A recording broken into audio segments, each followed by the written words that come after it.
Olá, alunos do nono ano, tudo bem com vocês?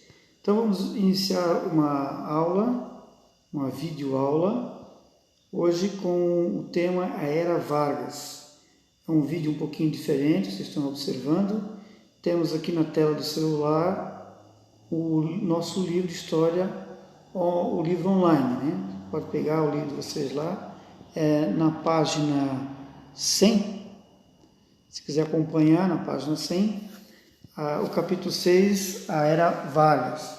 Então, podemos observar já, iniciando, essa foto,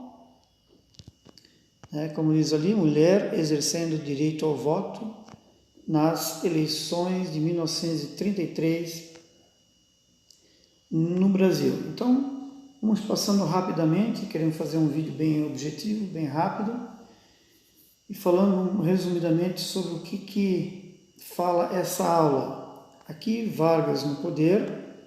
Quem é Vargas, né? Então, o nome dele é Getúlio Vargas. É esse de chapéu no centro, né? Com crianças populares. Aqui é uma foto de 1942. Então, é um gaúcho que se torna presidente, certo? Então, como é que ele se torna presidente? Até 1930 nós vimos que o Brasil já era uma república, era o início da república, né? Governado pelo presidente, só que esses presidentes eram ligados a dois partidos apenas, o partido do PRP, São Paulo, e o PRM Mineiro, Minas Gerais. É chamada República do Café com Leite, porque 4 anos o presidente era de São Paulo e outros 4, São Paulo que era produtor de café, e Minas Gerais produtor de leite, por isso República do Café com Leite. Vocês lembram que o voto era aberto, né?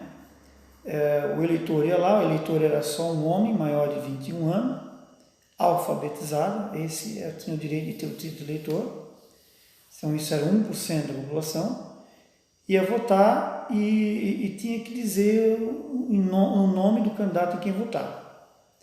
E quem mandava nas eleições era o coronel. Os coronéis eram fazendeiros, né?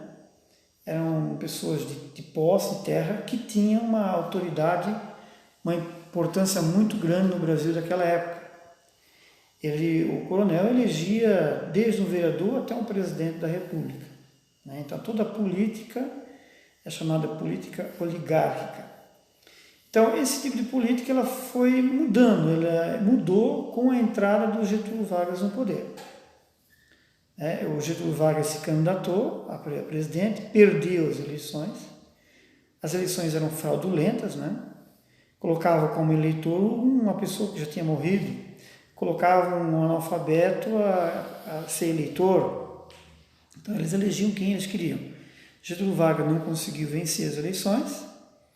A época era uma época de crise, né? Tinha dado uma crise lá nos Estados Unidos, a Bolsa de Valores de Nova York, muitas indústrias faliram, bancos faliram, e o Brasil também entrou numa recessão, numa crise muito grande, porque o Brasil vendia, né? Exportava café para lá. Então, os nossos cafeicultores aqui, que eram todo poderosos, se tornaram, né, sim, empobreceram e foram perdendo, né, poder. E quem foi ganhando força eram donos de indústria, grandes comerciantes.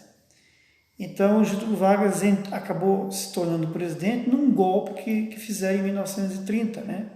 Getúlio Vargas, junto com militares e empresários da época, acabaram tirando o presidente da época, o Washington Luiz. Já pensou? Tiraram Washington Luiz, que era o presidente, do poder. O Luiz Carlos Prestes tinha ganhado a eleição. Não deixaram o candidato que venceu a eleição tomar posse e colocaram Getúlio Vargas como o presidente da República. Então, Getúlio Vargas fica 15 anos no poder, 1930 a 1945, quando termina a Segunda Guerra Mundial, então ele renuncia. Vamos um pouquinho mais, aqui. que é o nosso livro de história. Então, esses 15 anos de Getúlio Vargas se dividem em alguns períodos. O primeiro período, a primeira fase do governo de Getúlio Vargas se chama governo provisório. É provisório porque até marcar novas eleições, né? Porque ele entrou sem ser eleito, certo? 1930, 1932 se chamou governo provisório. Então, nesse tempo, Getúlio Vargas fez uma reforma radical, né? Por que radical? Ele está dizendo que ele fechou o Congresso Nacional, ele fechou câmaras municipais, ele afastou governadores e nomeou gente da confiança dele, chamado interventores. Criou ministérios, aqui está dizendo, da educação, da saúde, do trabalho, né? Então, do comércio. Melhorou uma variedade de coisas, né? Impondo, assim, o Getúlio Vargas tinha um jeito centralizador e autoritário. Por outro lado, ele ganhou muita simpatia do povo, foi conhecido como o presidente dos pobres, né? O pai do povo, pai dos pobres. Continuando mais um pouquinho, essas mudanças radicais impostas pelo Getúlio Vargas, né, desagradou muita gente, principalmente, né, gente que mamava na teta do governo, que eram os fazendeiros. Esses fazendeiros, né, lideraram uma revolução, se aliando com a população, outras pessoas de São Paulo contra o Getúlio Vargas, né, que em 1932, ali está dizendo, mais de 200 mil homens, né, criaram as forças constitucionalistas. Eles exigiam que o Getúlio Vargas criasse, uns queriam que o Getúlio Vargas renunciasse, né, e criasse uma nova Constituição. Getúlio Vargas venceu essa revolução, né? Como resultado disso, surge uma nova Constituição, que traz uma variedade de novidades, né? O que mudou? Por exemplo, na área da política, o voto deixa de ser aberto para ser secreto. Surge o voto feminino, né? Leis trabalhistas, surge aí salário mínimo, férias remuneradas, entre outros, carteira assinada. Tá? Surge aí a criação das escolas públicas, né? Escola pública e gratuita. Então, a Constituição de 34 trouxe vários avanços para o Brasil.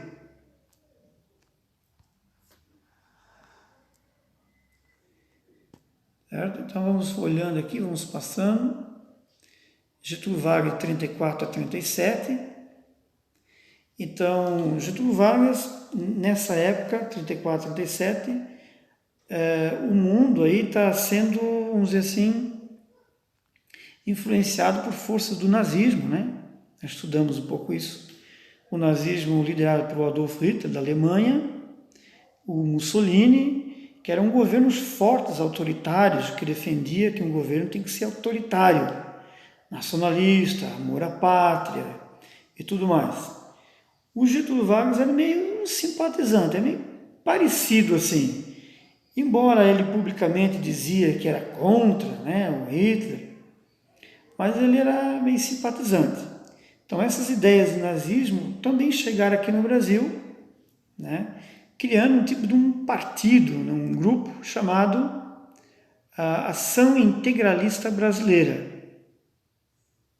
Então aqui tem uma foto mostrando a foto década de 30, mulheres integralistas. Então os integralistas eram um grupo que defendia Deus, pátria e família, né? Defendia governos de linha dura. Governo totalitário quer dizer governo autoritário, certo? Ordem, progresso, amor à pátria, amor à família, amor a Deus, né? Todas essas questões aí. Também tinha, por outro lado, no Brasil, ideias comunistas, né? Porque a ideia comunista surgiu lá na Rússia, com a Revolução Russa, de Karl Marx. Tá? Os comunistas pregavam a ideia de que uma sociedade tem que ser igualitária, que não haja nem ricos, né, e nem pobres, né? E que o governo ele tem que atender a população mais pobre, em que as riquezas tinham que ser do governo para ser distribuída igualmente para todos. Então, aqui no Brasil também, de um lado tinha a ideia totalitária, né, da ação integralista, que são ideias parecidas com a ideia nazista, e a ideia de um outro grupo que é a Aliança Nacional Libertadora, né, pela internet aqui, Aliança Nacional Libertadora, que era um grupo político que tinha um objetivo mais assim de atender a população mais pobre, sertanejos, pequenos agricultores, gente sem terra, né? E atender conflitos do campo, ligados assim a pessoas que não têm terra para ter terra. Getúlio Vargas, em 1937, instala uma ditadura, né? Ali tem a figura de Getúlio Vargas fazendo um pronunciamento na rádio em 1937, quando anunciava a promulgação de uma nova Constituição. Então, aquela Constituição de 34, onde a mulher tem o direito de votar, certo? Vai melhorar um pouco esse direito do voto. 2 anos depois, vamos dizer, 3 anos depois, ele muda essa Constituição. Ele dá o direito da mulher votar e 3 anos depois ele tira o direito da mulher votar. Não só da mulher, mas de qualquer pessoa votar. Porque na ditadura as pessoas não podem mais votar, né? Na ditadura as pessoas não têm direitos, os direitos são tirados. Direitos de ir e vir, liberdade de imprensa. E por quê? Aqui explica nesse texto, né? Em 1934, terminava o mandato do Getúlio Vargas, daí tinha que sair do lugar e deixar a vez para outro. Né? Só que ele criou ali o plano Cohen, ele espalhou pela mídia, que estava um perigo comunista. Né? É um perigo comunista, os comunistas lá de Cuba, porque Cuba tinha se tornado comunista, da Rússia, de Cuba, ia se instalar aqui no Brasil. É interessante que esse perigo comunista sempre está rondando aqui o Brasil, né? Vocês já ouviram esse negócio de pandemia do coronavírus? Tem a ideia de que foi criado a pandemia, que é fake news, né? Foi criado pela China com uma ideia de implantar o comunismo aqui na região da América, né? Que é uma ideia de tirar o nosso presidente e instalar o comunismo aqui no Brasil, né? Claro que é uma ideia absurda, é que tem gente que acredita. Então lá em Getúlio Vargas também teve gente que acreditou que com medo do comunismo era preciso instalar uma ditadura. Então era preciso que Getúlio Vargas continuasse sendo presidente e com uma linha dura, mais enérgica, para combater o perigo que era o perigo do comunismo, certo? Uma moto agora, está quase terminando. Então aqui traz as realizações de Getúlio Vargas enquanto uma ditadura. Toda ditadura tem a mesma característica, eles investem em propaganda, né? Propaganda como instrumento do poder. Ele cria um departamento que é o DIP, né? A propaganda do governo. Eles investem em falar só positivamente do governante, tá? Nessa época ali é da rádio, né? Ele cria a Hora do Brasil, em 1938, que é essa Hora do Brasil ainda existe nas nossas rádios hoje, só que tem com outro nome, é a Voz do Brasil, tá? Então, investimento na propaganda, quer dizer, muita propaganda positiva do governo, e censura à imprensa, quer dizer, não deixar você publicar algo negativo. Aqui é um tipo de uma capa de um caderno, de um livro. Então, ele faz toda uma propaganda com a pessoa dele, né? O Getúlio Vargas mostrando alegre para a população, e a população sorrindo, crianças, né? Então, essa ditadura se chamou Estado Novo, que começou em 37 e foi até 45, tá?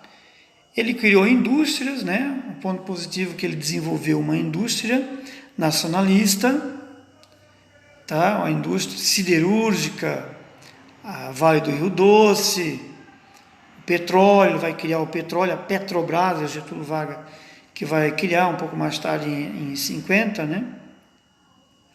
Ele vai criar um Brasil mais industrializado, vai conseguir modernizar esse Brasil, incentivando a valorizar aquilo que é nacional, né? Ali está escrito repressão. O que é repressão? Repressão é você repreender alguém, quer dizer, ele cria leis, né, que vão proibir qualquer tipo de manifestação contra ele. Ele vai proibir greves, sindicato dos trabalhadores, ele vai ajudar os trabalhadores, vamos dizer assim, ele vai deixar criar leis, né? Aqui até fala em as leis trabalhistas, né? Vai criar a CLT, que é uma lei que vai dar os direitos aos trabalhistas, por exemplo, nós já falamos, 13º, férias, salário mínimo, carteira assinada, todos os direitos que os trabalhadores têm hoje, hein? É criado na época dele, porém ele não vai aceitar nenhum tipo de greve ou manifestação, tá? Ele deixa ele deixa os sindicatos, mas os sindicatos não podem ir contra o governo ou contra os patrões. Aqui tem uma figura, trabalhadores levam a bandeira nacional e o retrato de Getúlio Vargas em desfile, 1º de maio. Na época dele que vai surgir o feriado de 1º de maio, que é o Dia do Trabalhador. Então, nessa época, eles faziam tipo um desfile de 7 de setembro. 1º de maio desfilavam e comemoravam, vamos dizer assim, homenageavam o Getúlio Vargas como aquele que criou as leis trabalhistas. E, na verdade, não, as leis trabalhistas surgiram não é por causa do Getúlio Vargas, mas sim por causa dos trabalhadores, né, que vão fazer greves, que vão lutar por isso. Assim como também o voto feminino, que surge na época dele, mas ele usa isso como política própria, mas tirando-a. Então, seria isso. O Getúlio Vargas, só um pouquinho, né? Aquele que vai acabar com a República do Café com Leite, vai tirar do poder os fazendeiros, né? E ele assume esse poder. Traz muitas mudanças para o Brasil, né? O voto secreto, o voto feminino, porém instala uma ditadura, a primeira ditadura no Brasil, chamada Estado Novo, né? E coloca o Brasil na Segunda Guerra Mundial, nós vamos estudar em outro momento, contra os alemães. Certo? Entenderam? Então agora é com vocês. Essa é a atividade 6 de História. Essa atividade é o seguinte, vocês vão montar grupos, certo? Você pode montar um grupo no WhatsApp, pode ser um grupo de 2, 3, até 4 no máximo. O objetivo do grupo é fazer uma pesquisa sobre o Getúlio Vargas. Você pode fazer pesquisa aí no seu livro, pode também pegar na internet, né? Getúlio Vargas, período de 1930 a 1945. Você pesquisa, você cria um tipo de uma reportagem para o Web Rádio Tempo de Aprender. A diferença agora é que esse trabalha em equipe, né? E divide funções. Um entrevistador, um entrevistado, um apresentador. Eu gostaria que vocês criassem assim funções, personagens. Cria um nome para o seu programa, ou reportagem, repórter da história, tempo da história, café com história. Cria um nome, certo? Para o seu programa, a sua reportagem, e divide função. Divide a pesquisa, um vai pesquisar sobre as socializações, divide como a gente fazia em sala de aula, certo? Só que cada um faz a sua pesquisa na sua casa, não precisa se reunir, e nem é para se encontrar ou se reunir, né? Divide funções, cada um grava o seu áudio e depois a gente junta num áudio só. Quem puder, quem souber editar os áudios, por favor, faça. Quem não souber editar esses áudios, manda para mim, tá? No meu WhatsApp privado. Só que você tem que colocar o seu nome e colocar assim, parte 1, parte 2, parte 3, para a gente poder juntar. Entendeu? Qualquer dúvida, entre em contato. Essa é a atividade, então, para dia 8 de junho. Então, terão 2 semanas para fazer a pesquisa, certo? Gravar o áudio, né? E depois a gente montar, tá? O objetivo é fazer uma reportagem sobre esse assunto aí, Getúlio Vargas, certo? Então, uma boa semana, tudo de bom, um abraço, tchau, tchau.